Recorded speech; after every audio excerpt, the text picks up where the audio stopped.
Hola amantes de las series.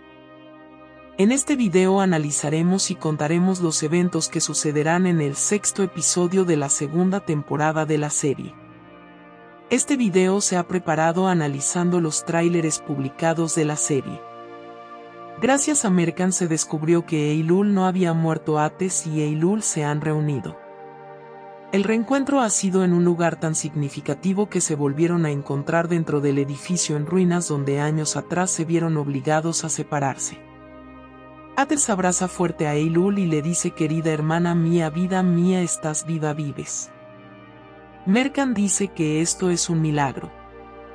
Pero Eylul ni siquiera abrazó a Ates, estaba sorprendida, no sabe qué reacción dar, parece que ha entrado en shock. Unos minutos después Eylul empujó a Ates y gritó: ¿qué está pasando? Eylul no puede creer lo ocurrido y le dice: ¿qué tonterías estás diciendo?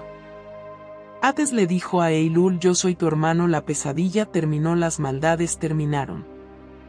Cuando Ates dice terminó, ¿acaso ahora iba a empezar? Porque Eylul parece estar atrapada entre la sorpresa y la reacción. Eylul le dijo a Ates y a Mercan: váyanse de aquí, el nombre de mi hermano es Tahir. Ates le dijo a Eylul: mi verdadero nombre es Tahir. Sé que estás en una gran sorpresa, yo también estoy así ahora mismo. Mientras Ates habla, los recuerdos de infancia de Eylul cobran vida, recuerda el pasado e incluso recordó a Mercan. Eylul, derramando lágrimas, se dirigió a Ates como mi hermano y mirando a Mercan la llamó Mercan mía. Eylul había recordado aquel recuerdo de la infancia. De repente Eylul gritó: no puede ser, parece que se ha vuelto loca, este ataque repentino la ha puesto en un gran apuro. Eylul intentó escapar corriendo de allí, pero Ates la detuvo en el jardín e intentó calmarla. Mercan le dijo a Eylul: sé que lo ocurrido es muy extraño, pero debes mantener la calma. Eylul quiere irse de allí, pero Ates no la suelta. Ates le dijo años después: te encontré, no puedo soltarte. Mercan le dijo a Eylul: te contaremos todo y entonces te relajarás. Eylul le dijo a Mercan: relajarme, no los conozco, no siento nada por ustedes. ¿Por qué me haces esto? No quiero recordar mi pasado.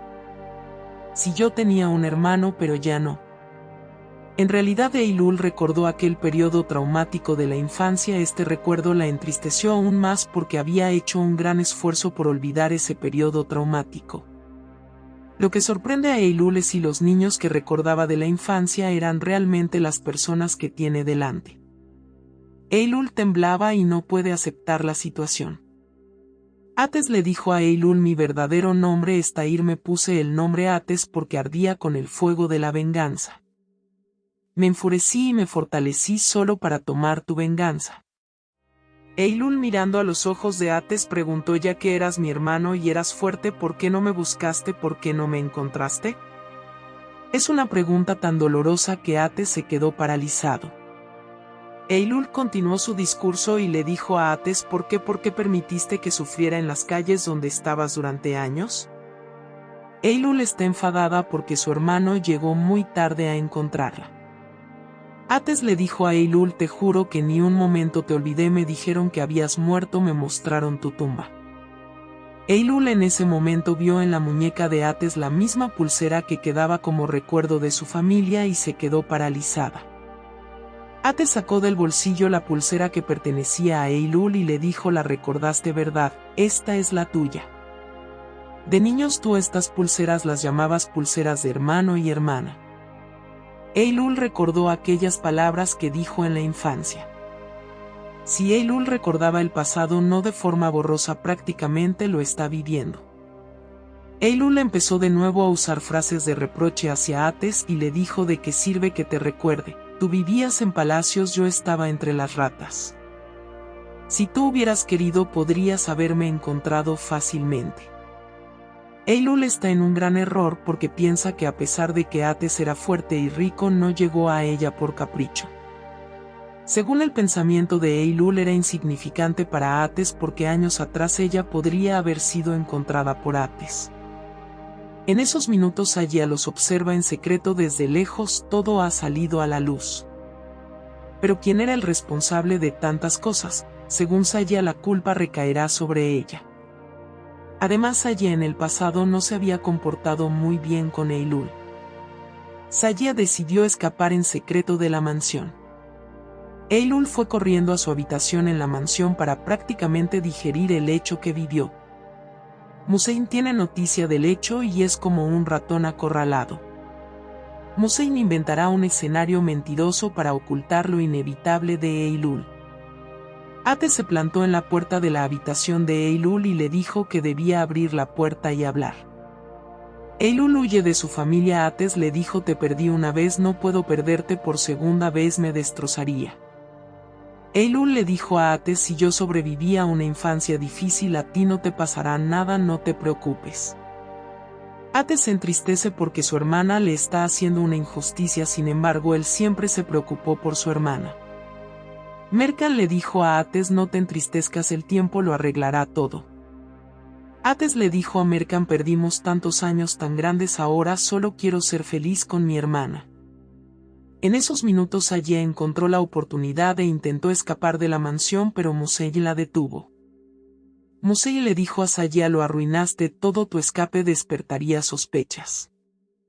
Sayia le dijo a Musei: si me meto en una situación difícil le contaré todo a Ates.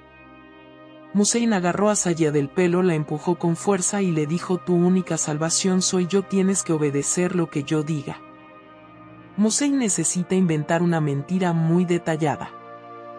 Ates y Mercan continúan esperando en la puerta de la habitación de Eylul. Ates no quiere soltar a Eylul, quiere que ella le perdone. Ates le dijo a Eylul: te haré olvidar todos los dolores que viviste, te lo prometo. Eylul llorando le dijo a Ates: es posible esto, algunas cosas no se olvidan, esto no es posible, no puede ser, no puede. Ates se secó la lágrima y le dijo a Mercan: le haré olvidar sus dolores a Eylul, pero mi primer trabajo es encontrar a quien causó estos dolores. Ates es consciente de la situación, piensa que el secuestro de Eylul fue planificado. Ates de forma enfadada fue junto a Sayia y Musei, que estaban en la habitación grande de la mansión. Musei ya le ha enseñado a Sayia qué mentira inventar. Ates le dijo a Sayia: ¿dónde y cómo encontraste a Eylul? Sayia le dijo a Ates: mi vecino se dedicaba al tráfico ilegal de órganos, yo también era pobre y por obligación estaba en ese trabajo. Vi a Eylul sobre una camilla, me dio pena y me la llevé conmigo. Sayia se pone a sí misma en una situación tan lamentable y miserable que intenta convencer de que es inocente. Ates le dijo a Sayia: ¿hay algo más que debas saber? Sayia le dijo a Ates: yo hice muchos sacrificios por Eylul, la crié, pasé dificultades por ella. Ates le dijo a Sayia: Eylul recogía desperdicios de la basura, robaba, ¿esta es la generosidad que hiciste?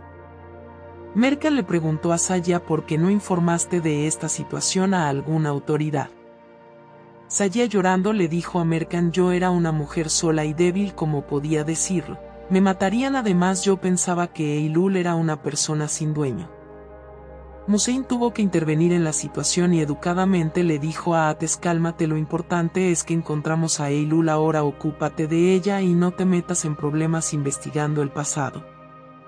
Las preguntas más profundas de Ates y Mercan delatarían a Musei. La continuación en la parte 2.